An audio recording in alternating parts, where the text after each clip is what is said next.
अस्सलाम वालेकुम। उम्मीद है कि आप लोग ठीक हैं। बड़ा ही खूबसूरत मौसम है।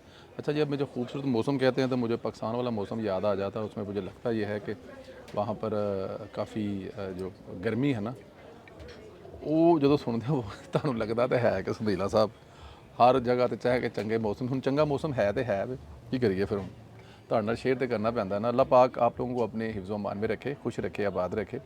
चैनल को ज़रूर सब्सक्राइब करें, बेल आइकन को भी प्रेस करें और ये जो वेले ग्रुप ने ना मोबाइलों 5-5 हज़ार ਉਹਦੇ ਵਿੱਚ लिंक ज़रूर सेंड करो, ये आप लोगों से रिक्वेस्ट है। अच्छा दोस्तों, गेम इस वक्त ऑन है, सिलसिला रुका नहीं है। आपको याद है एक जज साहब जो हैं वो बड़े इनकलाबी बन गए थे और जब वो लाहौर हाई कोर्ट के चीफ जस्टिस तो बड़ी इनकलाबी किस्म की तकरीरें किया करते थे कि सिस्टम ठीक कैसे होना है, सिस्टम को ठीक कैसे करना है। वो आपको याद ही है।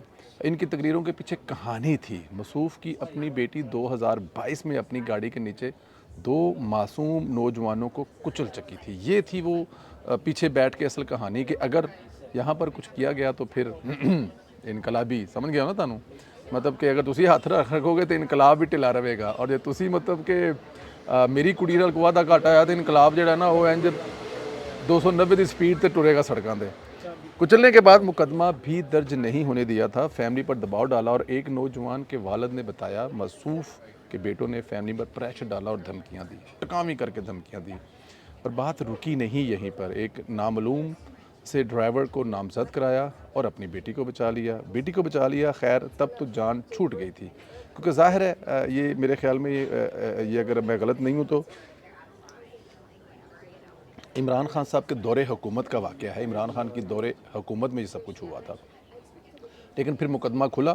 मुकदमा जो मकतूल के वालिद थे उन्होंने इंसाफ मांगना शुरू कर दिया, धरना भी दिया, प्रेस कॉन्फ्रेंस भी की। ये पिछले दिनों की बात है, आप लोगों को एक एक चीज़ याद होगी।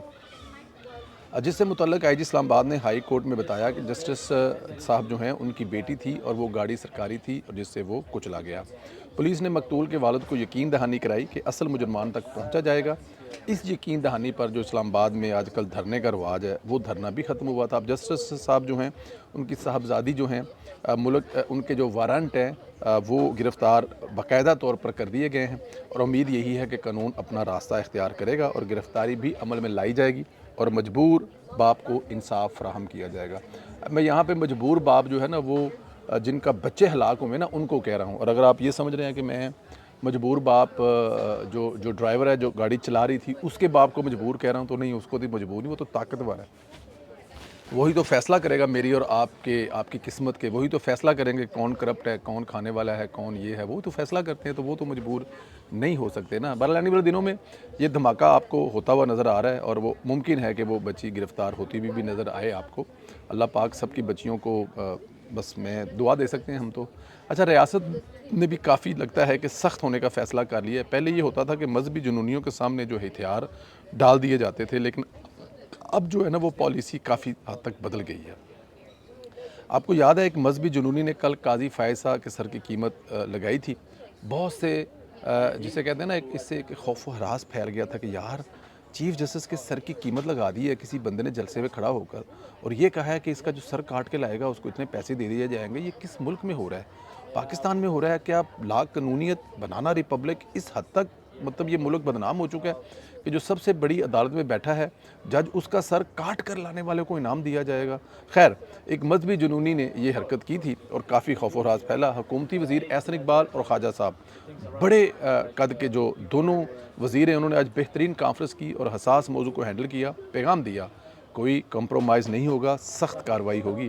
प्रेस कॉन्फ्रेंस के बाद लाहौर के थाना किला गुजर सिंह में सख्त मुकदमा दर्ज हुआ है और दहशतगर्दी समेत हर तरह की दफ़ात भी लगाई गई हैं। ज़हीरुल हसन को ओकाड़ा से गिरफ़्तार कर लिया गया। बताया जाता है कि ज़हीरुल हसन गिरफ़्तारी के खौफ से छुपे हुए थे और मैं समझता हूँ कि रियासत को यही रवैया इख्तियार करना चाहिए। अगर आप देखें, इससे पहले आप एक बहुत बड़े इंतशारी के साथ कंप्रोमाइज़ करते रहे। मैं इमरान खान साहब की यहाँ पे बात कर रहा हूँ और वो इस किस्म की धमकियाँ बैठ के लगाता रहा। वो आपको याद है अपने कंटेनर से खड़ा होकर नवाज़ शरीफ जो वज़ीर आज़म था उसको गिरेबान से पकड़ कर बाहर लाने की बात करता था। वो वहाँ पर राना सनाउल्लाह को मूंछों से पकड़ कर ये सब कुछ करना चाहता था, लेकिन क्योंकि शायद रियासत किसी जगह पे कोई ऐसे कंप्रोमाइज़ कर जाती है जिसकी वजह से वो मसाइल उठते हैं कि उनको हैंडल करना काफ़ी मुश्किल हो जाता है। यहाँ पर भी यही हुआ था। लेकिन यहाँ पर जिन्होंने ये कल धमकी लगाई है जिस तशद्दुद पसंद और जुनूनी ने जो भी लफ्ज़ देना उनको आप दे लें, उनका जो कटा है वो बना जा चुका है और वो मतलब पकड़े जा चुके हैं। और लेकिन ये पकड़े नहीं जाना चाहिए खाली तौर पे, इन पर जो है ना वो एक पता भी लगना चाहिए कि इन्होंने ये जो किया है इसका उनको भुगतना भी चाहिए, खाली पकड़ने से क्या होगा। अच्छा खैर जी, एक और इंतशारी अपनी कार्रवाई डाल रहे हैं। जैसे ही रियासत ने ऑपरेशन अज़म इस्तेहकाम के तहत असमगरों के ख़िलाफ़ कार्रवाई का फ़ैसला किया, कार्रवाई का ऐलान किया, इसी दौरान धरने शुरू हो गए। बलूचिस्तान में मारूंग बलोच हरकत में आ गई है और ग्वादर की जानब से लेकर चल पड़ी है।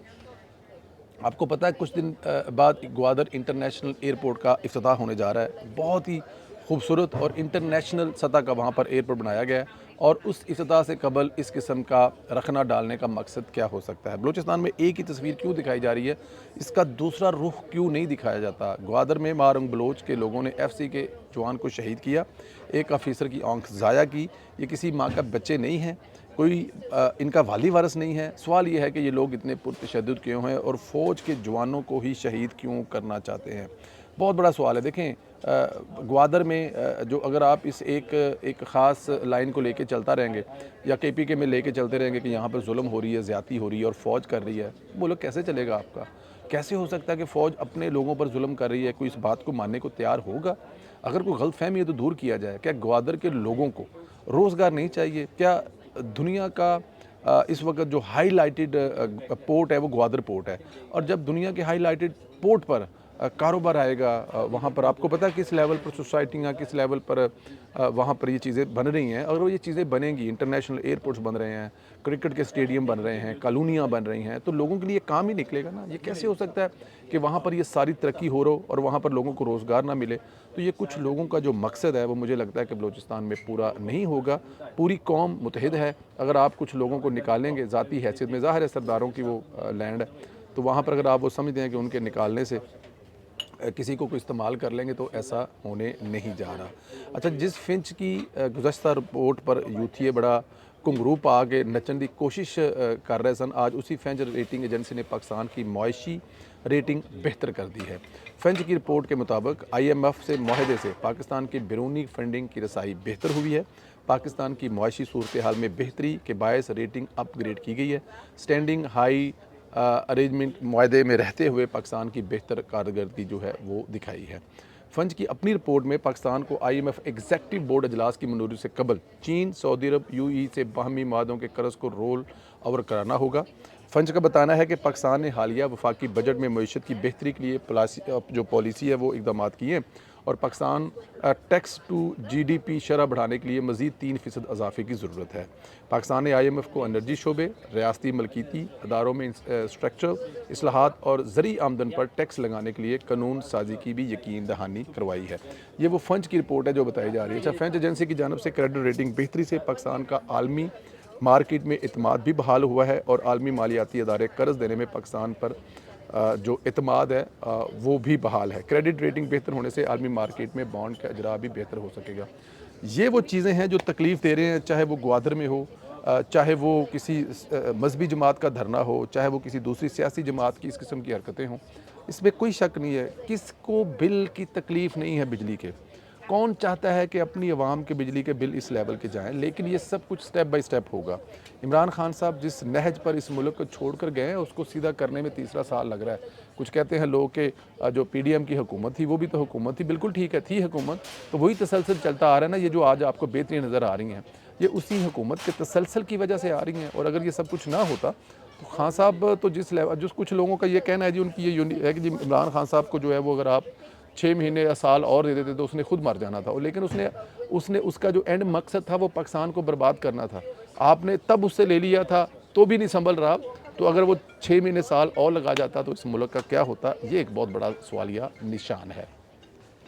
अच्छा जी, आखिर में बताता चलूँ कि वज़ीर-ए-आला पंजाब मरीम नवाज़ गरीब आवाम को रिलीफ देने के लिए सुबह शाम मुमकिन कोशिश कर रही हैं। आज उन्होंने फिर बुनियादी अशिया खुर्द-व-नोश की कीमतों में इजाफे का नोटिस लिया, ख़ुसूसी अजलास की सदारत करके कीमतें कंट्रोल करने की हदायत की है। उन्होंने कहा कि बुनियादी अशियाए खुर्द-ओ-नोश की कीमतों में इजाफा, ज़ख़ीरा अंदोज़ी और नाजायज़ मुनाफ़ाखोरी हरगिज़ बर्दाश्त नहीं होगी। अच्छा, ये जो लोग हैं ना, ये जो काम डालने वाले हैं, इनको इस बात की कोई समझ नहीं आएगी। इनके ख़िलाफ़ आपको बड़ी सख्त एक्शन लेने पड़ेंगे।